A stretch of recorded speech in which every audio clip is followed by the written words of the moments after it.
একজন যুবক, তুমি ৩৬৫ দিনের একটা বছরে কোনোদিন ফজরের নামাজ পড়লা না। প্রিয় সন্তান আমার, মুসলমান এমন হয়, মুসলমান এমন হয় খোদার ৩৬৫ দিনে কোনোদিন মনেও পড়লো না ফজরের ওয়াক্ত হয় কখন, ফজরের নামাজ হয় কখন, ফজরের আজান হয় কখন। তুমি তোমার যদি বিবেক থাকে, একটা ছেলেকে বলে গেলাম, যদি বিবেক থাকে, যদি মরে না যাও, তাহলে তুমি ইনসাফ করে বলো, তুমি বলো, ইনসাফ করে বলো, এটা কোন মুসলমান হইতে পারে কি? একদিন না, 2 দিন না, ৩৬৫ দিন খোদা একদিনও ফজরের নামাজ পড়লাম।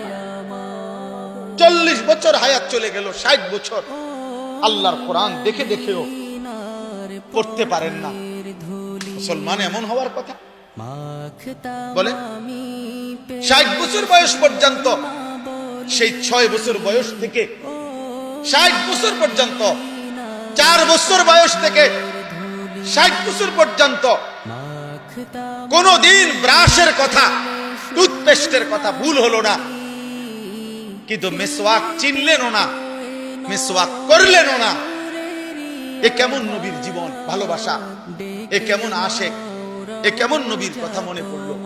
বলেন, কেমনে জবাব দিবেন? কেমনে জবাব দিবেন?